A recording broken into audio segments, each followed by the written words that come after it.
Good morning दोस्तों। जैसा कि मैंने आप लोगों को बताया था कि हम 1 से 2 दिन में सारी क्लासेस लेके आएंगे, तो आज हम शुरुआत करेंगे जैसे कि जहां से जो सिलेबस आप लोगों का छूटा था लॉकडाउन लगने के बाद। अपना सीडीपी का प्रारंभ हो चुका था बाल विकास में मैंने आपको बाल विकास का एक बेसिक कॉन्सेप्ट बता दिया था। बाल विकास के इतिहास की बात बता दी थी कि जो बाल मनोविज्ञान है, यानी बाल मनोविज्ञान की बात आती है, चाइल्ड साइकोलॉजी और चाइल्ड डेवलपमेंट, इनके स्टडी के बारे में भी बता दिया था कि भाई बाल विकास का जनक कौन है। यहाँ तक अपन प्रारंभ बता चुके थे। अब अपन आगे से प्रारंभ करते हैं। आगे जो अपना अगला कॉन्सेप्ट है जो इस सिलेबस के अंतर्गत, कॉन्सेप्ट का नाम है वृद्धि एवं विकास। वृद्धि एवं विकास। तो मैं आप लोगों को बताना चाहूंगा कि वृद्धि क्या है और विकास क्या है। देखिए, वृद्धि को अपन बोलते हैं ग्रोथ और विकास को बोलते हैं अपन डेवलपमेंट।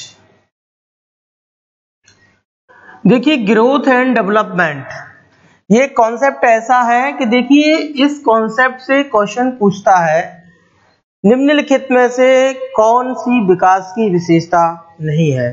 तो उसमें से 4 ऑप्शंस विकास का दे देगा और 1 ऑप्शन वृद्धि का डाल देगा।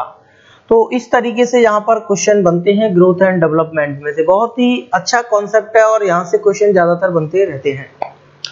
देखिए, सबसे पहले मैं आपको बताना चाहूंगा कि जैसे विकास की बात करूं मैं, तो मैं थोड़ा वृद्धि एवं विकास को बताने से पहले आपको बताऊंगा डोमेन्स ऑफ डेवलपमेंट, यानी विकास के कितने क्षेत्र हैं। उनमें से पता चलेगा कि वृद्धि क्या है और विकास क्या है।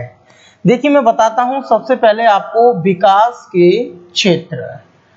देखिए, विकास के क्षेत्र यानी डोमेन ऑफ डेवलपमेंट।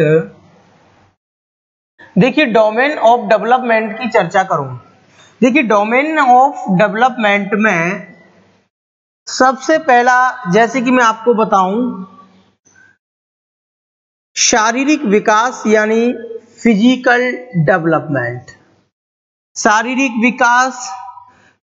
विकास और दूसरा जो डोमेन है वो है अपना मानसिक विकास। अगला डोमेन है अपना सामाजिक विकास और अगला डोमेन है अपना संवेगात्मक विकास। देखिए, मूलतः 4 डोमेन है। अब इनमें से और भी आ जाता है, जैसे मैं बात करूं तो फिजिकल डेवलपमेंट, मेंटल बोलूं या मैं इसको बोलूं कॉग्निटिव डेवलपमेंट, सोशल डेवलपमेंट और ये अपना इमोशनल डेवलपमेंट। देखिए, फिजिकल डेवलपमेंट, मेंटल या कॉग्निटिव डेवलपमेंट और सोशल डेवलपमेंट, इमोशनल डेवलपमेंट। देखिए, जो फिजिकल डेवलपमेंट है इसका एक जो पार्ट है फिजिकल डेवलपमेंट। देखिए, फिजिकल डेवलपमेंट से संबंधित होता है अपना गामक विकास, या मैं बोलूं यांत्रिक विकास, या मैं बोलूं गतिक विकास यानी गतिज विकास, या मैं बोलना चाहूं तो पेशीय। देखिए, कहने का मतलब है जो शारीरिक विकास होता है इसमें होता है मोटर डेवलपमेंट, इससे रिलेटेड है अपना मोटर डेवलपमेंट। और जो मानसिक विकास होता है, अब मानसिक विकास एक बहुत बड़ा कॉन्सेप्ट है। इसमें जैसे थिंकिंग भी आती है, लैंग्वेज डेवलपमेंट है, चिंतन है, भाषा का विकास है, अवधान है, संश्लेषण है, विश्लेषण है और समस्या समाधान है। ये सारी चीजें मेंटल डेवलपमेंट के अंतर्गत आती है। देखिए, सोशल डेवलपमेंट यानी सामाजिक विकास, ये एक बहुत बड़ा कॉन्सेप्ट है। और संवेगात्मक विकास, इन पर अपन चर्चा बाद में करेंगे।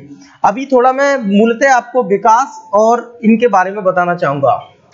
तो देखिए, विकास के क्षेत्र होते हैं, यानी कहने का मतलब है विकास के बहुत सारे पक्ष होते हैं। वृद्धि केवल फिजिकली होती है, शारीरिक होती है। तो यहां से मैं आपको बताना चाहूंगा कि देखिए, मानसिक जो मेंटली जो चेंजेस है वो वृद्धि नहीं है, सोशली चेंजेस है वृद्धि नहीं है, इमोशनली चेंजेस है वृद्धि नहीं है। तो वृद्धि केवल जो शारीरिक जो फिजिकली चेंजेस होते हैं उनको अपन ग्रोथ बोलते हैं ओनली, यानी ग्रोथ का संबंध होता है हमारे फिजिकली यानी शरीर से। और डेवलपमेंट के बहुत सारे डोमेन होते हैं, मेंटली, सोशली, इमोशनली, और देखा जाए मोरल डेवलपमेंट की बात करें, ये सारे डेवलपमेंट के अदर डोमेन है। तो डेवलपमेंट के बहुत सारे डोमेन होते हैं, उसमें से एक डोमेन है शारीरिक विकास। जो एक क्षेत्र है शारीरिक विकास, इस शारीरिक विकास को अपन बोलते हैं वृद्धि। अब मेरी हमेशा से एक बात आपको बताना चाहूंगा कि ये मैंने अब लिख दिया, बता दिया आपको कि गामक कौशल यानी गामक क्या होता है, तो थोड़ा सा मैं इस पर बताता हूं, फिर आपको आगे इन पर और चर्चा करते हैं। देखिए गामक यानी इंपॉर्टेंट है, थोड़ा बताना चाहूंगा मैं आपको कि गामक फिजिकली यानी फिजिकल डेवलपमेंट से संबंधित होता है। गामक और हाथ पैरों से किया गया कार्य कौशल कहलाता है। गामक या मैं बोलूं गत्यात्मक कौशल, थोड़ा मैं इस पर चर्चा करूंगा क्योंकि ये शारीरिक विकास से संबंधित होता है, वृद्धि से संबंधित होता है। गामक या गत्यात्मक कौशल, या मैं बोलूं गतिज कौशल बोलूं मैं, या मैं बोलूं यांत्रिक कौशल बोलूं मैं, अंग्रेजी में केवल एक ही टर्म यूज की जाती है इसके लिए, मोटर स्किल्स। तो दोस्तों ध्यान रखना कि मोटर स्किल्स है बहुत ही इंपॉर्टेंट कॉन्सेप्ट है आपके एग्जाम के लिए, चाहे CTET हो, चाहे DSSB हो, चाहे UPTET हो, MPTET हो, हर एग्जाम में मोटर स्किल से एक ना एक क्वेश्चन जरूर आता है। देखिए मोटर स्किल्स की बात करूं मैं, यानी गामक कौशल यानी मोटर स्किल्स का डेवलपमेंट है। तो देखो गामक कौशल से संबंधित कुछ बातें बताना चाहूंगा कि गामक कौशलों का विकास कब प्रारंभ होता है। गामक कौशलों का विकास कब प्रारंभ होता है, तो दोस्तों याद रखना है, ये बात मैं पहले भी आप लोगों को बता चुका हूं कि गामक कौशलों का विकास गर्भावस्था से ही प्रारंभ हो जाता है। देखिए कैसे, जब मां के गर्भ में शिशु पलता है तो उस समय शिशु पेट में जो क्रियाएं करता है वो क्रियाएं मां को महसूस होती हैं। वहीं से हम लोगों को स्पष्टता पता चलता है कि जो मोटर स्किल्स हैं उनका डेवलपमेंट प्रेगनेंसी एज यानी गर्भावस्था से ही प्रारंभ हो जाता है। कभी भी क्वेश्चन पूछा जाता है कि मोटर स्किल्स का डेवलपमेंट कब से प्रारंभ होता है, तो गर्भावस्था से प्रारंभ होता है। देखिए मैं दूसरी सबसे बड़ी बात बताना चाहूंगा कि जो मोटर स्किल्स होते हैं इनका किससे संबंध होता है, पॉजिटिव कोरिलेशन किससे होता है, यानी कहने का मतलब है देखिए प्रारंभ गर्भावस्था से होता है, प्रारंभ गर्भावस्था से होता है, पर लेकिन ये गामक कौशलों का परिपक्वता यानी मैच्योरिटी परिपक्वता से धनात्मक सहसंबंध होता है। धनात्मक सहसंबंध यानी पॉजिटिव कोरिलेशन, यानी इसका मतलब क्या हुआ, धनात्मक सहसंबंध, यानी जितनी ज्यादा परिपक्वता आएगी, जैसे जैसे परिपक्वता आती जाएगी वैसे वैसे गामक कौशलों का विकास शिशु के अंदर होने लगता है। देखिए दो इंपॉर्टेंट चीजें मैंने आपको बता दी अभी फिलहाल कि मोटर स्किल्स जो डेवलपमेंट होता है यानी गामक कौशलों का विकास है वो प्रारंभ होता है अपना प्रेगनेंसी एज यानी गर्भावस्था से। जब मां के गर्भ में शिशु पलता है तो जो क्रियाएं करता है वो मां को महसूस होती है, तो वहीं से क्या है मोटर स्किल्स का डेवलपमेंट होता है। इसका संबंध होता है परिपक्वता से, मैच्योरिटी से। जितना ज्यादा शिशु मैच्योर होता जाएगा और उतना ज्यादा गामक कौशलों का विकास होता जाएगा। देख गामक कौशल होते क्या है, यानी देखो गामक में अपने आते हैं एक तरीके से जो हाथ पैर होते हैं, हाथ पैरों के द्वारा एक तरीके से शरीर के द्वारा जो भी गतिविधि की जाती है वो गतिविधि बाह्य रूप से जो गतिविधि की जाती है वो गामक कौशल के अंतर्गत आती है। देखिए गामक कौशल के अंतर्गत दो बातें बता दी मैंने, अब तीसरी सबसे अच्छी बात है और मैं आपको बताना चाहूंगा। देखो गामक कौशल का विकास गर्भावस्था से प्रारंभ होता है। गामक कौशलों का परिपक्वता से धनात्मक सहसंबंध होता है। जो देखो अब मैं आपको बताना चाहूंगा सबसे बड़ी बात, और इनमें से भी एक बात और निकालूंगा, ये गत्यात्मक या मोटर स्किल्स यानी गामक कौशल कितने प्रकार के होते हैं? Types of motor skills. देखिए गामक कौशलों के प्रकारों की बात करें तो दोस्तों गामक कौशल दो प्रकार के होते हैं। एक होता है स्थूल गामक कौशल, स्थूल गामक कौशल, दूसरे होते हैं सूक्ष्म गामक कौशल। देखिए स्थूल गामक कौशल को अपन बोलते हैं gross motor skills, gross motor skills, और जो अपना सूक्ष्म गामक कौशल है इसको अपन बोलते हैं फाइन मोटर स्किल्स।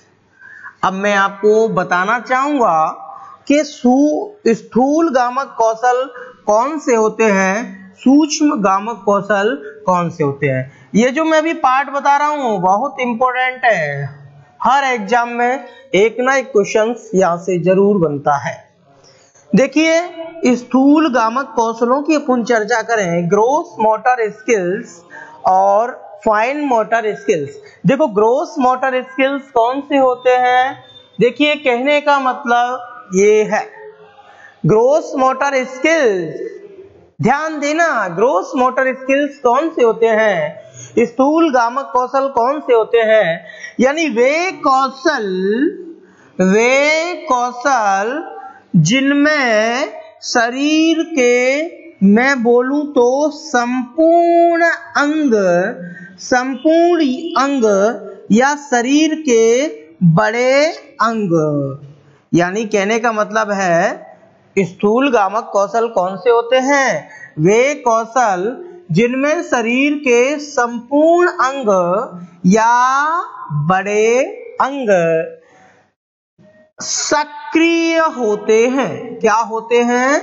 सक्रिय होते हैं। फिर उनके द्वारा जो कार्य किया जाता है वो कार्य अपना ग्रोस मोटर स्किल्स यानी स्थूल गामक कौशल के अंतर्गत आता है। देखिए स्थूल गामक कौशल के अंतर्गत कौन कौन सी चीज आती है, जैसे दौड़ना। देखो शरीर के किसी एक अंग से दौड़ना संभव नहीं है, या मैं ये बोलूं कि केवल पैरों से दौड़ना संभव है, नहीं। दौड़ने के लिए हाथों में भी बैलेंसिंग होना जरूरी है, शरीर पूरा एक्टिविटी करता है। दौड़ना है, चलना है, दौड़ना है, चलना है, फुदकना है, दौड़ना है, चलना है, फुदकना है और चढ़ना है। और देखा जाए तो एक तरीके से जो योगा करना है, ये सारा का सारा अपना स्थूल गामक कौशल के अंतर्गत आता है।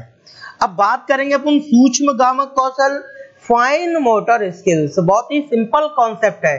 देखो फाइन मोटर स्किल्स के अंतर्गत मैं आपको बताऊं, देखो स्थूल गामक कौशल में क्या था, शरीर के बड़े अंगों के द्वारा किया गया कार्य या शरीर के संपूर्ण अंगों के द्वारा किया गया कार्य, यह स्थूल गामक कौशल के अंतर्गत आता है। अब देखो सूक्ष्म गामक कौशल, फाइन मोटर स्किल्स।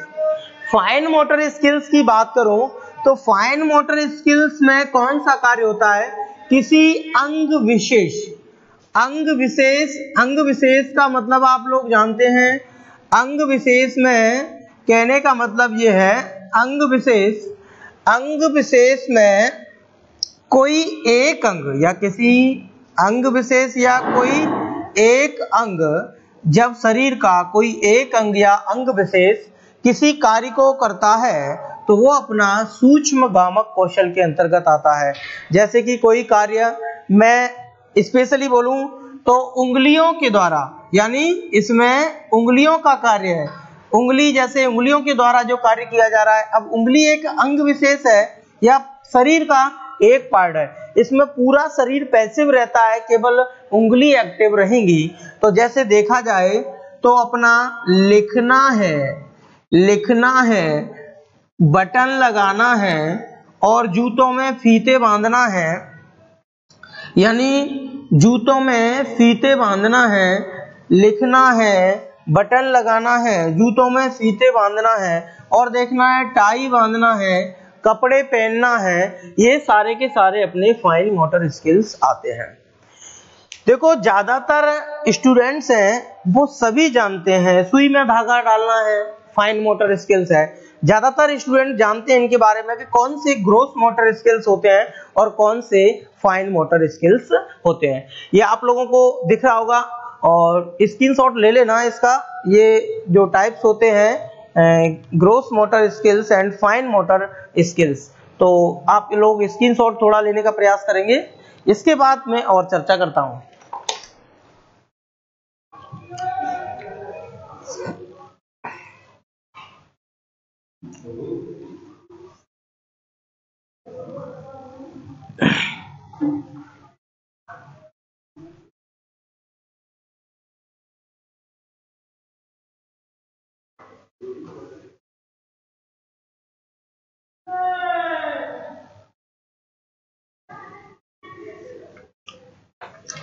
देखिए इनमें से सबसे इंपॉर्टेंट बात थी, सबसे इंपॉर्टेंट बात क्या है कि कौशलों, गामक कौशलों का विकास किस दिशा में होता है।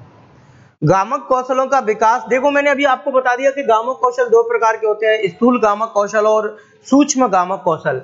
इन कौशलों का विकास किस दिशा में होता है। देखिए कई बार एग्जाम में क्वेश्चन आया हुआ है कि गामक कौशल विकसित होते हैं सूक्ष्म से स्थूल की ओर, स्थूल से सूक्ष्म की ओर, या सूक्ष्म और स्थूल दोनों एक साथ चलते हैं, या इनमें से कोई नहीं। इस तरीके से प्रश्न कई बार एग्जाम आया है, पंजाब टेट में आया हुआ प्रश्न है। देखिए बात करते हैं अपन कि गामक कौशलों का विकास, ध्यान रखना है, यानी डेवलपमेंट ऑफ मोटर स्किल्स, यानी डेवलपमेंट ऑफ मोटर स्किल्स। सबसे इंपॉर्टेंट बात यह है कि जो मोटर स्किल्स का जो डेवलपमेंट होता है वो ग्रोस टू फाइन होता है। यानी कहने का मतलब है सबसे पहले स्थूल कौशलों का विकास होगा, उसके बाद सूक्ष्म कौशलों का विकास होगा। मैंने आपको बताया था जैसे कि जब गर्भावस्था में जो स्किल्स होते हैं वो बच्चा शरीर के बड़े अंगों को एक तरीके से हिलाना प्रारंभ करता है, उसके बाद छोटे अंगों को हिलाना प्रारंभ करता है। तो ध्यान रखना जो गामक कौशलों का जो विकास है वो ध्यान रखना उसकी दिशा क्या होती है, स्थूल से सूक्ष्म। स्थूल से सूक्ष्म का मतलब सबसे पहले स्थूल गामक कौशलों का विकास होता है, उसके बाद सूक्ष्म गामक कौशलों का विकास होता है। देखिए मैंने इसलिए बता दिया क्योंकि ये इंपॉर्टेंट भी है, साथ साथ वैसे मैं ग्रोथ और डेवलपमेंट का मैं आपको बता रहा था। अब थोड़ा उस पर चर्चा करते हैं। देखो वृद्धि एवं विकास, ये चीजें रट्टा मारने की नहीं है, रटने की नहीं है कि वृद्धि क्या है विकास क्या है। मैं आपको एक डायग्राम बनाता हूं और उससे वृद्धि और विकास का कॉन्सेप्ट बैठे बैठे क्लियर हो जाएगा। देखिए वृद्धि एवं विकास, ये मान के चलो ये आपको एक वृत्ताकार एक आपको आकृति जरूर स्पष्ट दिख रही होगी।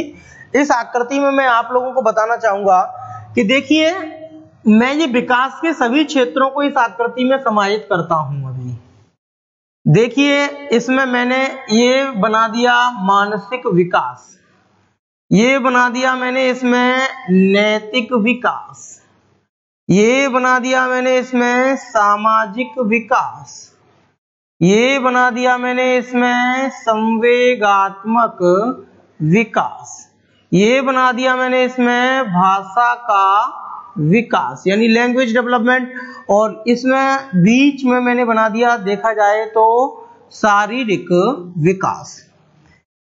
ये जो डायग्राम है केवल इस डायग्राम को समझ लिया तो ये मान के चलो पूरा ये कॉन्सेप्ट यहीं पर बैठे बैठे क्लियर आपको लोगों को हो जाएगा। देखिए विकास के बहुत सारे डोमेन है, मानसिक विकास, भाषा का विकास, संवेगात्मक विकास, सामाजिक विकास, नैतिक विकास और ये है अपना शारीरिक विकास। मनोवैज्ञानिकों ने क्या किया कि ये जो शारीरिक विकास होता है इस शारीरिक विकास को विकास की अवधारणा से थोड़ा अलग बता दिया। यानी जो शारीरिक विकास था इस क्षेत्र को यानी इस वाले पार्ट को शारीरिक विकास को मनोवैज्ञानिकों ने एक शब्द दे दिया, उससे अपन बोलते हैं वृद्धि। वृद्धि जिसे इंग्लिश में बोला जाता है ग्रोथ। देखिए वृद्धि, अब अपन को स्पष्ट समझ में आ गया कि वृद्धि कहीं बाहर का कोई पार्ट नहीं है, वृद्धि कोई बाहरी क्षेत्र नहीं है, वृद्धि एक विकास का ही क्या है, हिस्सा है। यानी वृद्धि किसका हिस्सा है, वृद्धि एक विकास का ही हिस्सा है। ये पूरा अपना विकास है, इस विकास में से ही एक डोमेन को अलग कर दिया, उसको नाम दे दिया वृद्धि। देखिए अब अपन को पहली बात तो ये पता चली कि वृद्धि का संबंध शारीरिक विकास से होता है। किससे होता है, शारीरिक विकास से, और इसको नाम क्या दे दिया, स्पेशली ग्रोथ। वृद्धि को अपन हिंदी में वर्धन भी बोलते हैं, कई शब्द हैं, टर्म हैं, यानी वृद्धि को अपन हिंदी में क्या बोलते हैं, वर्धन भी बोलते हैं। अब थोड़ा इनके डिफरेंस पर चर्चा करेंगे कि ग्रोथ एंड डेवलपमेंट में क्या क्या डिफरेंट होते हैं। तो मैं एक तरफ लिखूंगा ग्रोथ और दूसरी तरफ लिखूंगा डेवलपमेंट, तो मैं एक एक बातें बताता जाऊंगा, इसी डायग्राम से सारा कॉन्सेप्ट आप लोगों को बता दूंगा। देखिए स्पष्ट पता चल रहा है कि जो वृद्धि है उसमें कितने पक्ष हैं, केवल एक, स्पेशली है, अकेला है। तो वृद्धि यानी पहला पॉइंट इसमें से बनता है, स्पष्ट है कि वृद्धि कैसी होती है, वृद्धि एक पक्षीय होती है। अब दूसरा कॉन्सेप्ट, अब देखो, अब विकास की तरफ देखा जाए, डेवलपमेंट की तरफ देखा जाए, तो डेवलपमेंट कैसा होता है, डेवलपमेंट बहुपक्षीय होता है। जब वृद्धि एक पक्षीय है तो डेवलपमेंट कैसा हुआ, बहुपक्षीय, क्योंकि इसमें बहुत सारे पक्ष हैं, बहुत सारे डोमेन हैं। और बात मैं करूं तो अगली बात क्या है कि जो वृद्धि है, अब भाई शरीर के विकास से संबंधित है, और शरीर के विकास में जितने भी परिवर्तन होते हैं वे परिवर्तन हमें स्पष्ट दिखाई देते हैं, और स्पष्ट दिखाई देते हैं इसलिए हम उनको रचनात्मक भी बोलते हैं, और इन परिवर्तनों को अपन माप तौल भी सकते हैं। तो पॉइंट बनाना चाहें तो वृद्धि में हुए परिवर्तन कैसे होते हैं, रचनात्मक होते हैं, स्पष्ट दिखाई देते हैं, और इन्हें अपन माप तौल भी सकते हैं। अब विकास के परिवर्तन, देखिए कहने का मतलब है हम इस बात को छिपा नहीं पाएंगे कि मैं ये बोलूं कि विकास के परिवर्तन केवल गुणात्मक होते हैं, नहीं, विकास के परिवर्तन केवल गुणात्मक नहीं होते हैं, विकास स्पष्ट दिखाई भी देता है, विकास महसूस भी किया जाता है। इसमें इधर दोनों बातें चलेंगी, इधर रचनात्मक भी होगा तो प्लस गुणात्मक भी होगा, क्योंकि विकास से अपन वृद्धि को एक तरीके से अलग नहीं है, क्योंकि विकास का ही पार्ट है वृद्धि। तो स्पष्ट भी दिखाई देते हैं, महसूस भी किए जाते हैं, मापा तोला भी जा सकता है और महसूस भी किए जा सकते हैं। और इसमें से मैं डिफरेंट निकालने का प्रयास करूं। देखिए वृद्धि का संबंध एक तरीके से शारीरिक विकास से होता है। अपन स्पष्ट जानते हैं कि शरीर का विकास जिंदगी भर नहीं चलता है। जो फिजिकल डेवलपमेंट होता है वो लगभग उसका एक टाइम फिक्स होता है, वो मैच्योरिटी तक, लगभग परिपक्वता तक चलता है। यानी वृद्धि कब तक होती है, वृद्धि परिपक्वता तक होती है। विकास कब तक चलता है, कब तक होता है, विकास जीवन पर्यंत होता है। विकास कभी रुकने वाली प्रक्रिया नहीं है। विकास कब रुकता है, जब जन्म होता है तब यानी जन्म से पूर्व प्रारंभ होता है, गर्भावस्था से ही, और अंतिम सांस तक विकास चलता है। और वृद्धि परिपक्वता तक चलती है। तो इस वृद्धि की कैसी आयु होती है, वृद्धि एक निश्चित आयु तक चलती है। और मैं बताना चाहूंगा तो विकास एक जीवन पर्यंत चलने वाली प्रक्रिया होती है। और मैं अगली बात बताना चाहूंगा कि जो वृद्धि होती है, जो अपना शारीरिक विकास होता है, इसका कोई एक क्रम नहीं होता, कोई एक सीक्वेंस नहीं होता है, और विकास एक क्रम से चलता है। विकास कैसे चलता है, विकास क्रम से चलता है। जैसे मैं बात करूं लैंग्वेज डेवलपमेंट की बात करूं, देखो वृद्धि में आज तक कभी ये निश्चित नहीं है कि भाई बच्चे का जन्म हुआ तो पहले लंबाई बढ़ेगी, फिर चौड़ाई बढ़ेगी, उसके बाद ये होगा वो होगा। कभी आपने ग्रोथ में कोई भी रूल नहीं पढ़े होंगे, कोई भी नियम नहीं पढ़े होंगे जो वृद्धि के क्रम को समझाता हो। पर लेकिन विकास के अंतर्गत आप लोगों ने बहुत सारे नियम पढ़े होंगे जो विकास की दिशा को बताते हैं, विकास के क्रम को बताते हैं। और कहने का मतलब मेरा यह है कि वृद्धि का कोई क्रम नहीं होता है, विकास एक क्रम से चलने वाली प्रक्रिया होती है। और मैं आप लोगों को बताना चाहूंगा देखिए वृद्धि का क्षेत्र है, क्योंकि वृद्धि केवल एक डोमेन है, स्पष्ट है। तो वृद्धि का क्षेत्र संकुचित होता है, जबकि विकास का क्षेत्र कैसा होता है, व्यापक होता है। तो वृद्धि एक कैसी प्रक्रिया है, वृद्धि एक संकुचित है, और विकास एक कैसी प्रक्रिया है, विकास एक व्यापक प्रक्रिया है। क्योंकि विकास का क्षेत्र होता है वो कैसा होता है दोस्तों, विकास का क्षेत्र एक व्यापक होता है। देखिए और मैं आप लोगों को बताना चाहूं इसमें से वृद्धि और विकास के बारे में और बातें हैं कुछ, एक आध दो।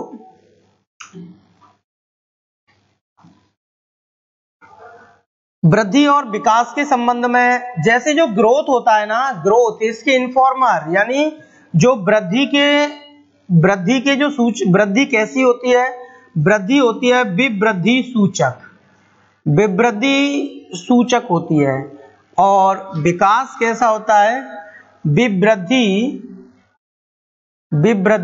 एवं ह्रास सूचक होता है विकास, विवृद्धि एवं ह्रास सूचक होता है विकास।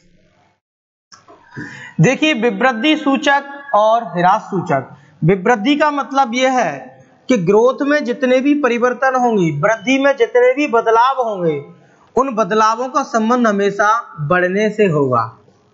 कहने का मतलब है उन परिवर्तनों का संबंध हमेशा बढ़ने से होगा, वृद्धि कभी घटती नहीं है, वृद्धि का संबंध केवल बढ़ने से होता है। और विकास के बहुत सारे पक्ष हैं।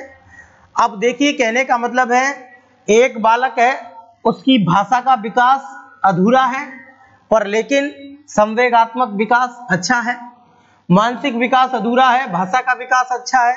यानी एक डोमेन कमजोर, एक डोमेन में तो इंक्रीजिंग हो रही है, दूसरे डोमेन में डिस्क्रीजिंग हो रही है, एक में वृद्धि हो रही है, एक में कमी हो रही है। तो विकास में विवृद्धि एवं ह्रास, क्योंकि वृद्धि शामिल है इसलिए विवृद्धि एवं ह्रास दोनों प्रकार का सूचक होता है डेवलपमेंट।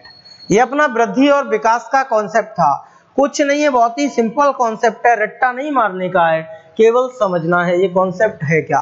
अब मैं थोड़ा आपको परीक्षा के दृष्टिकोण से आपको बताना चाहूंगा कि मैं ग्रोथ एंड डेवलपमेंट के कुछ प्रिंसिपल हैं, उन प्रिंसिपल्स के बारे में चर्चा करूंगा। बहुत ही इंपॉर्टेंट प्रिंसिपल है, यानी वृद्धि एवं विकास के सिद्धांतों में। जहां तक मुझे ध्यान है लगभग यहीं पर मैं सिलेबस छोड़ के गया था और मैं वहीं से करा रहा हूं, फिर भी कोई आगे पीछे हो तो मुझे बता देना कमेंट बॉक्स में। देखिए मैं अब बताना चाहूंगा आपको, अगली इंपॉर्टेंट बात है वृद्धि एवं विकास के सिद्धांत। वृद्धि एवं विकास के सिद्धांत, ये भी एक रटने वाली चीज नहीं है, ये भी एक रटने वाली चीज नहीं है। यानी principle of growth and development, principle of growth and development, principle of growth and development के बारे में अपन चर्चा करेंगे वृद्धि एवं विकास के सिद्धांतों में। देखिए वृद्धि एवं विकास के सिद्धांतों में सबसे पहला जो सिद्धांत है वो सबसे पहला सिद्धांत है, अपन बात करेंगे कि जो विकास की दिशा की बात करेंगे कि विकास की दिशा किस तरीके से होती है।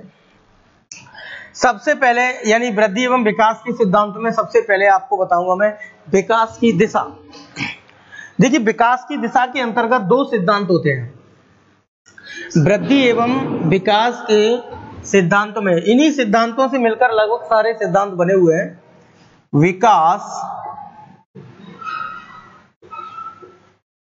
विकास की दिशा, यानी कहने का मतलब है विकास की दिशा।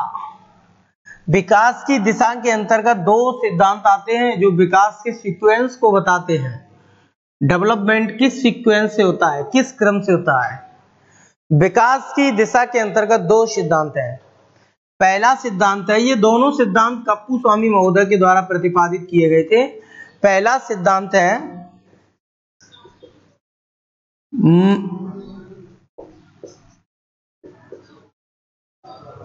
मस्तकोद्मुखी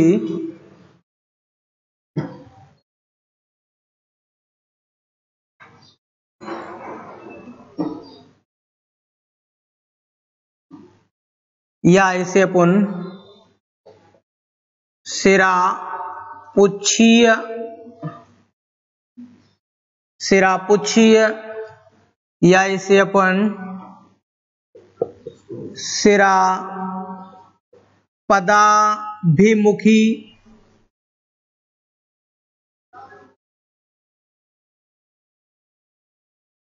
या मैं इसको बोलूं तो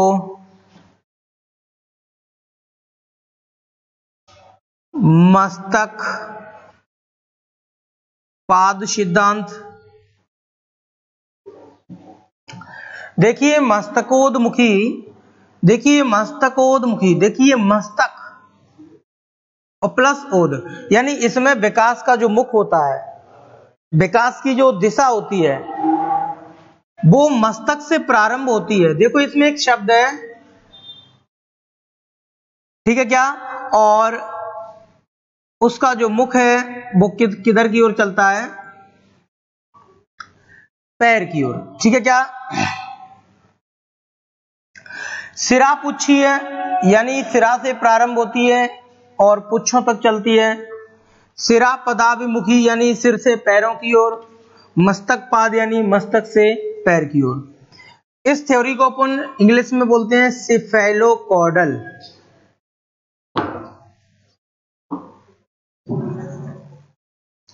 सिफेलोकॉर्डल थ्योरी। देखिए कहने का मतलब है इसमें जो बच्चे का जो डेवलपमेंट है वो डेवलपमेंट चलता है top to bottom. Top to bottom, top to bottom का मतलब ये है सिर से लेकर के पैर की ओर। सिर से लेकर पैर की ओर मतलब सबसे पहले बच्चे के सिर का विकास होगा, सिर के बाद भ्रूण की आंखें, आंखों के बाद कान, धीमे धीमे नीचे की ओर गर्दन, गला, ये सारा धीमे धीमे विकास पैर के अंगूठे की ओर जाता है, यानी सिर से लेकर के पैर की ओर। तो एक तो विकास की ये दिशा मिलती है। दूसरा जो सिद्धांत है, दूसरा सिद्धांत है, उस सिद्धांत को अपन बोलते हैं केंद्र से सिराओं की ओर, केंद्र से सिराओं की ओर, और इसको अपन निकट से दूर की ओर, और इसको अपन केंद्र से सिराओं की ओर, निकट से दूर की ओर, और अंदर से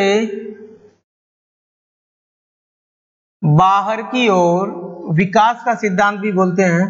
इसके लिए इंग्लिश में जो टर्म यूज की जाती है वो है प्रॉक्सिमो डिस्टल। प्रॉक्सिमो डिस्टल यानी इसको अपन प्रॉक्सिमो डिस्टल थ्योरी बोलते हैं। तो ध्यान रखने की बात क्या है कि मस्तकोद्मुखी सिद्धांत जो होता है, देखिए इस सिद्धांत में जो सिफेलोकॉर्डल होता है, सिफेलोकॉर्डल में विकास की गति चलती है सिर से पैर की ओर, और प्रॉक्सिमो डिस्टल में जो विकास की जो गति चलती है एक तरीके से स्नायु तंत्र से तंत्रिका तंत्र की ओर। यानी कहने का मतलब मेरा यह है कि केंद्र से लेकर के सिराओं की ओर विकास की गति चलती है। अब आपको एक बात तो पता है कि भाई जन्म के समय शिशु का सिर क्यों बड़ा होता है? सिर इसलिए बड़ा होता है क्योंकि विकास का प्रारंभ ही सिर से होता है इस सिद्धांत के अनुसार, और विकास का प्रारंभ सिर से होता है, इसलिए जो शिशु का जन्म के समय क्या होता है, सिर बड़ा होता है। ये प्रॉक्सिमो डिस्टल। देखो इनके माध्यम से, ये दोनों सिद्धांतों के माध्यम से हमें विकास की दिशा मिली कि विकास किस दिशा से किस दिशा में होता है। यानी दो दिशाएं, एक तो अपन को याद रखना है, आपको इंग्लिश टर्म याद करना है, इनकी हिंदी के नामों को भूल जाइए, हिंदी के नाम भूल भी जाते हैं, और एग्जाम में जे सिफेलोकॉर्डल और प्रॉक्सिमो डिस्टल ये नहीं गलत होंगे कभी भी, इनका नाम यही देगा, पर हिंदी में ऐसे शब्द दे देता है जो हमने कभी नहीं पढ़े हों। ध्यान रखना है सिफेलोकॉर्डल में क्या होता है, सिफेलोकॉर्डल में जो डेवलपमेंट होता है वो head to tail, head to tail या टॉप टू बॉटम, और जो प्रॉक्सिमो डिस्टल होता है इसमें जो विकास होता है वो कहने का मतलब ये है स्नायु तंत्र से, यानी स्नायु से तंत्रिका तंत्र की ओर होता है। यानी कहने का मतलब है केंद्र से सिराओं की ओर विकास चलता है। अब देखो हमें क्या पता चला यहाँ से, विकास की दिशा, यानी विकास का क्या पता चला हमें, क्रम। क्या पता चला, क्रम। तो अगला सिद्धांत कौन सा हो गया, क्रमिक विकास का सिद्धांत। देखो यहां से क्या क्या बात मिली हमें सीखने के लिए। देखिए सबसे पहली बात हमें पता चला, यानी इस सिद्धांत से मिलकर के हमें अब कितने सिद्धांत अपने आप हम बना लेंगे खुद, हमारे अंदर कितनी क्षमता है। देखो हमें पता चला अगला सिद्धांत बनता है क्रमिक विकास का सिद्धांत। देखिए क्रमिक विकास का सिद्धांत, क्रमिक विकास का सिद्धांत। देखिए क्रमिक विकास का सिद्धांत क्या कहता है, इस सिद्धांत के अनुसार ये सिद्धांत बोलता है कि विकास का एक निश्चित क्रम होता है। विकास हमेशा एक निश्चित क्रम में होने वाली प्रक्रिया होती है।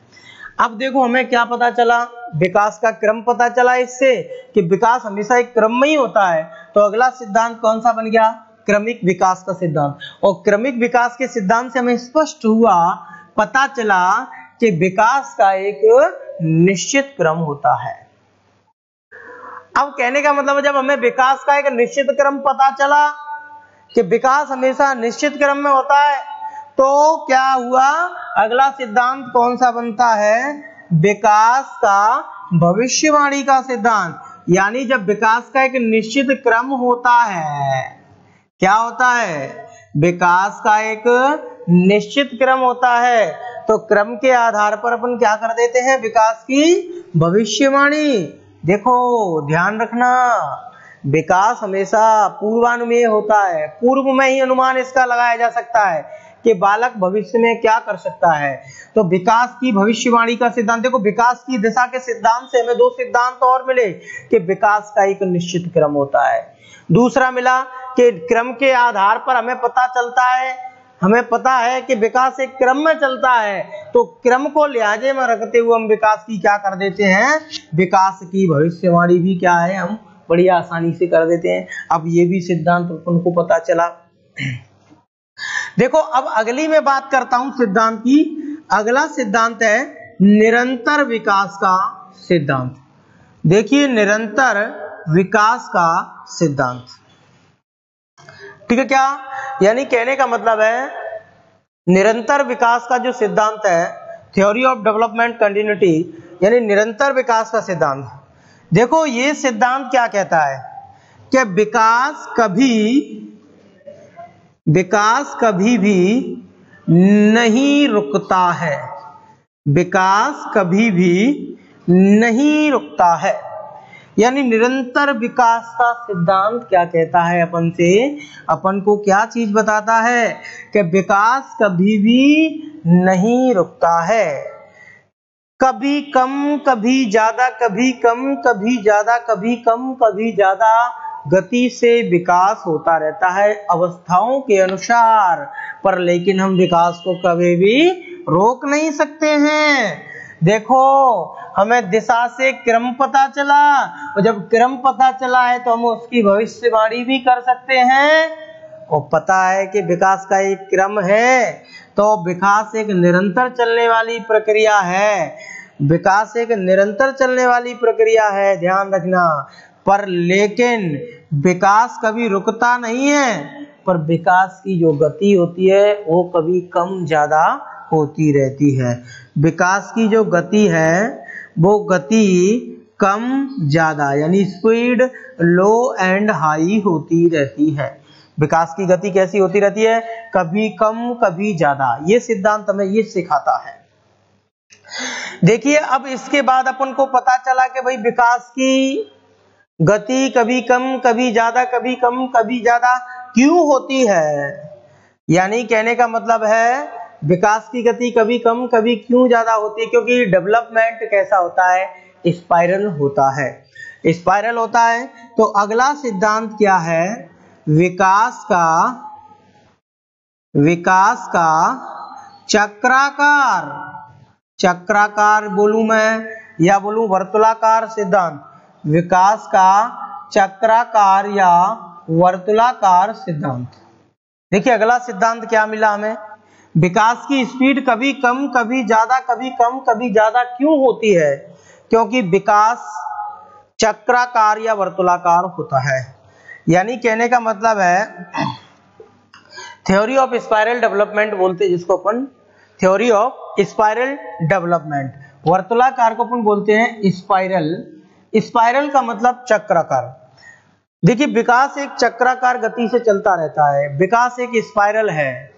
विकास की स्पीड कभी कम कभी ज्यादा होती है क्योंकि डेवलपमेंट एक स्पाइरल होता है।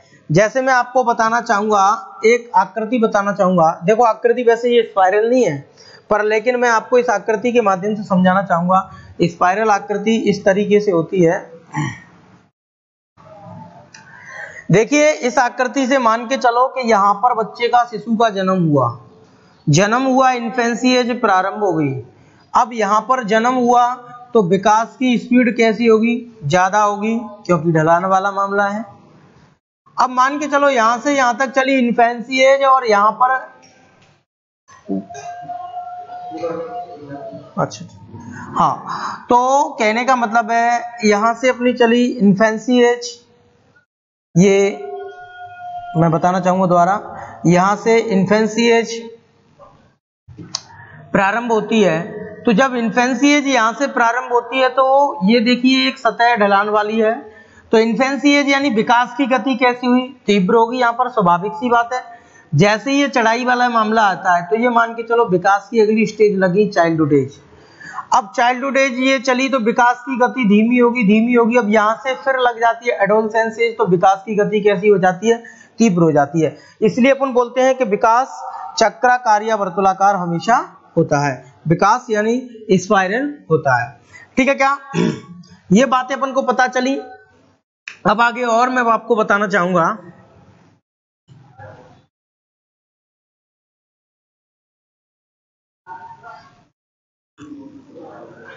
देखिए अगला सिद्धांत बताऊंगा मैं आपको, परस्पर संबंध का सिद्धांत। देखिए परस्पर संबंध का सिद्धांत क्या कहता है कि विकास के सभी पक्ष, जितने भी डोमेन होते हैं, वो परस्पर एक दूसरे से संबंधित होते हैं। यानी मैं बताना चाहूंगा जैसे कि शारीरिक विकास, मानसिक विकास, ये सभी एक दूसरे से संबंधित होते हैं।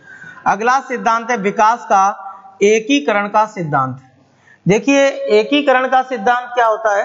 एकीकरण का सिद्धांत ये बोलता है कि शरीर के सभी अंग एकीकरण करते हैं। पहले शरीर के बड़े अंग क्रियाशील होते हैं, उसके बाद यानी मैंने अभी आपको बताया था जो गामक कौशल होते हैं उनका विकास स्थूल से सूक्ष्म की ओर चलता है। यानी मान के चलो स्थूल से सूक्ष्म की ओर चलता है। उसी तरीके से ये एकीकरण का सिद्धांत है। सबसे पहले बच्चा किसी चीज को उठाता है तो हाथों के सहारे उठाएगा, ऐसे ऐसे कोहनी के माध्यम से, उसके बाद ऐसे उठाएगा, फिर ऐसे उठाएगा, फिर उंगलियों से उठाएगा। तो यहाँ जो बॉडी है वो इंटीग्रेटेड होती जा रही है। यानी कहने का मतलब है एकीकरण का सिद्धांत। एकीकरण के सिद्धांत के बारे में अपन जान चुके हैं। इसके बाद देखेंगे अपन वैयक्तिक भिन्नता का सिद्धांत।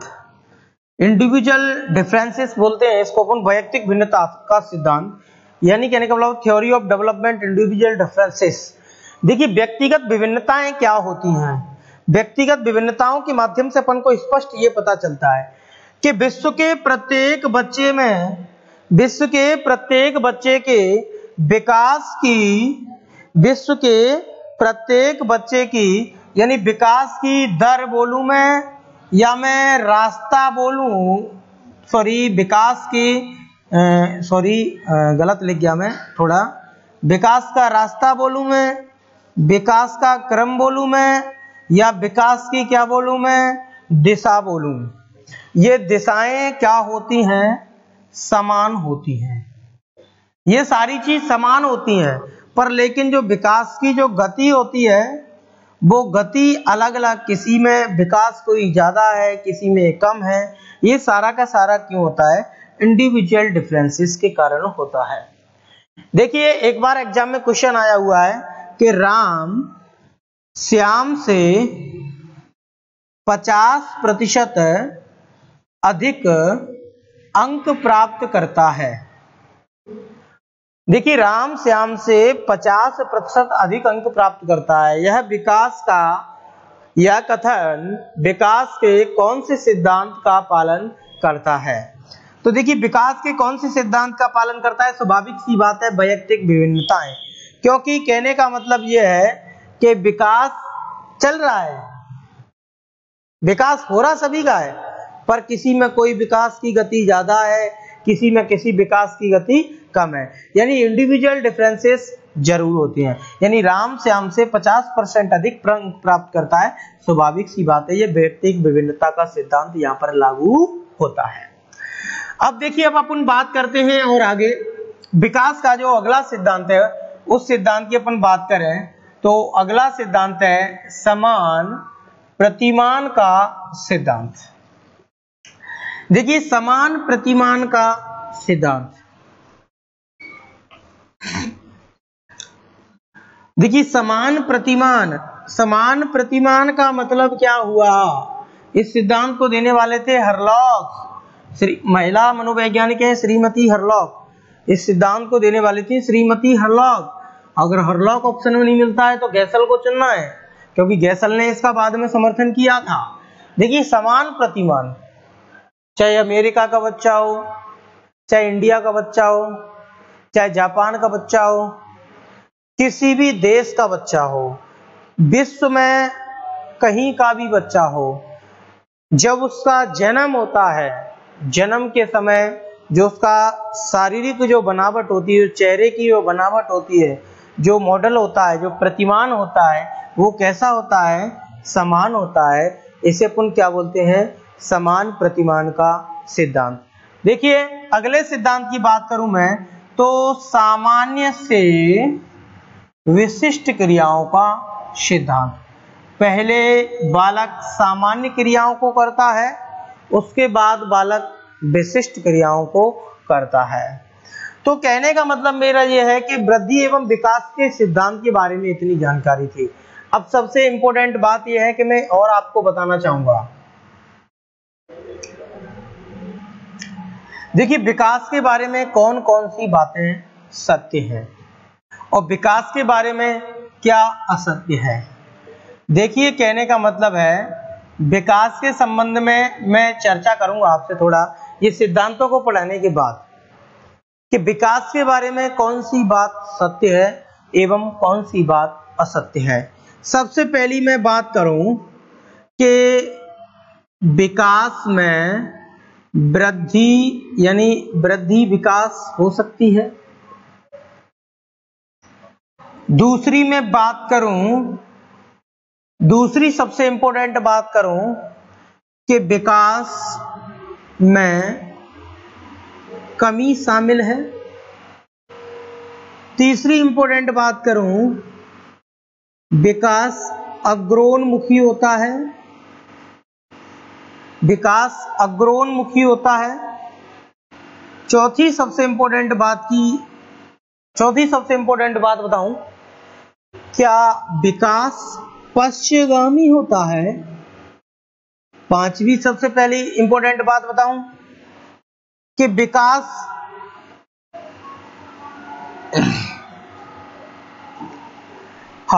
देखिए विकास में वृद्धि शामिल है, विकास में कमी शामिल है, विकास में अग्रोन्मुखी शामिल है।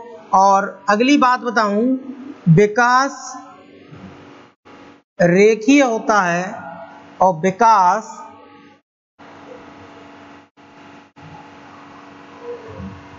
चक्राकार होता है। ठीक है क्या? तो कहने का मतलब विकास के बारे में, देखिए विकास में वृद्धि शामिल है, सत्य बात है। विकास में कमी का होना शामिल है, सत्य बात है। यानी डिस्क्रीजिंग भी है, यानी इंक्रीजिंग भी है, डिस्क्रीजिंग भी है। विकास अग्रोन्मुखी, ध्यान रखना ये बात बिल्कुल सत्य है। विकास केवल फॉरवर्डिंग होता है, अग्रोन्मुखी आगे की ओर जाता है,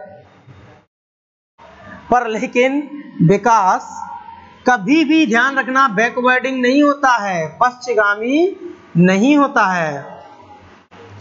यानी विकास में कभी भी बैकवर्डिंग नहीं चलती है, विकास में फॉरवर्डिंग चलती है।